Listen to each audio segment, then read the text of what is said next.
بیٹا میں اسی لیے تو علماء کے اوپر کنپٹی پہ بندوق رکھی بھی نا میں نے کہ صحیح اور غلط کی تمیز تو ہمیں قرآن سے آنی ہے نا. یہ چیز صحیح ہے, جو کچھ چل رہا ہے صحیح ہے, یہ علماء نے اگر اوکے کر دیا تو پھر مجھ جیسا بندہ کیا کر لے گا؟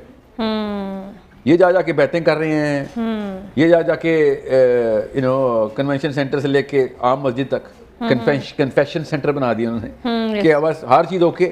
باطل کے نظام کو حق بولو گے تو اگلوں نے کیوں مزاحمت کرنی ہے اس کو؟ لوگوں نے جنت میں جانا ہے بھائی, لوگوں بہت سیریس ہیں اپنے بچوں کی آخرت کے بارے میں. وہ عالم کو دیکھتے عالم کہتا ہے بالکل ٹھیک ہو رہا ہے, بالکل ٹھیک ہو رہا ہے. تو مجھ جیسے بندے سائیکو لگتے ہیں لوگوں کو, پھر یار تو کہاں سے اٹھ کے آ گیا. میں آپ کو ایک مثال دوں گا آج کے پروگرام میں. مجھے ابھی پچھلے پروگرام کے بعد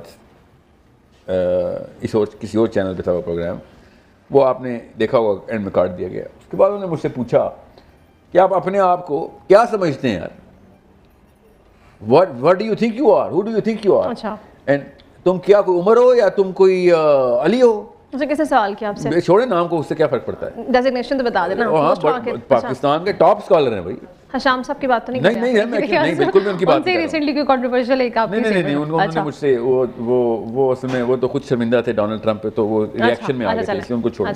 اور I don't want to talk about that. وہ ایک نیچرل گلٹ ہے ان کے اندر. He's a good man. وہ گلٹ کے تھرو انہوں نے ریئیکشن دیا. کوئی بھی ڈونلڈ ٹرمپ کے ساتھ جا کے ناشتہ کرے گا تو گلٹ تو آئے گی اس کو. میں نے ان کو بتایا کہ کاش میں علی بن ابی طالب کے, کاش میں عمر خطاب کے یا ابو بکر صدیق کا نام بھی لے سکتا کہ میں وہ بننا چاہتا ہوں. اچھا ہمیں مجبور کر دیا آپ نے کہ ہم صرف زید بن سکیں. زید کون؟ سعید بن زید کے والد حضرت سعید بن زید اشر مبشرہ کہتے ہیں کہ یا رسول اللہ, غور سنیے گا, کیمرے میں دیکھ کے اس لیے بتا رہا ہوں تاکہ دل میں اترنے کی جتنی میں کوشش کر سکتا ہوں میں کر لوں آپ کی. سعید بن زید کہتے ہیں یا رسول اللہ, روتے ہوئے کہتے ہیں کہ آپ کو تو پتہ ہے میرے والد صاحب آپ کی بوست سے پہلے انتقال کر گئے, ان کا کیا کروں؟ آپ کو تو پتہ ہے کہ وہ کعبے میں کھڑے ہو جاتے تھے اور تمام در قریش کے سرداروں کو برملا علی اعلان کہتے تھے کہ اس نحوست کو بند کرو, اس بدکاری کو بند کرو, تم نے بتوں کو پوجا کرنا شروع کر دیا, اس کی کیا سینس لگائی ہوئی ہے تم نے؟ ہر بندہ ان کو مارتا تھا اور تنگ کرتا تھا, مگر انہوں نے اپنا کام نہیں چھوڑا. اینڈ تک وہ اپنی آخری دم تک ان بتوں کے خلاف, ان بتوں کے پجاریوں کے خلاف, اس گورنمنٹ اور اس طاقتوروں کے خلاف آواز اٹھاتے رہے کعبے میں کھڑے ہو کے, مگر آپ کی بوست سے پہلے انتقال ہو گیا ان کا.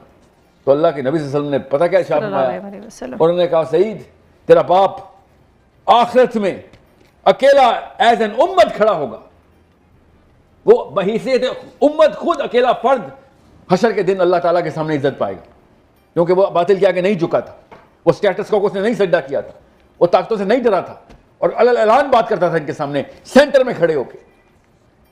تو میں ان سے یہی کہہ رہا تھا, وہ بڑے بزرگ ہیں, بڑی عمر ہے ان کی, کہ کاش علی بن ابی طالب یا عمر خطاب بننے کا آپ لوگ موقع دے دیتے. آپ نے تو نہج ہی چینج کر دیا. ٹھیک ہے, اب ہمیں زید بننا پڑتا ہے. پہلے وہ بت توڑنے پڑتے ہیں. علی بن ابی طالب یا عمر خطاب یا ابو بکر صدیق تو اسلام کے ستارے ہیں, آپ نے تو جاہلیہ میں داخل کروا دیا ہمیں. آپ ہم سے پوچھیں گے ہم کیا سمجھتے ہیں تو ہم زید ہی سمجھتے ہیں. ہمیں اس قابل نہیں چھوڑا پچھلی نسلوں نے کہ ہم علی یا عمر بن سکیں. ہمیں زید بننا پڑے گا پہلے. توڑے ان کے بت جس کو یہ صحیح سمجھ کے بیٹھ گئے, حق سمجھ کے بیٹھ گئے.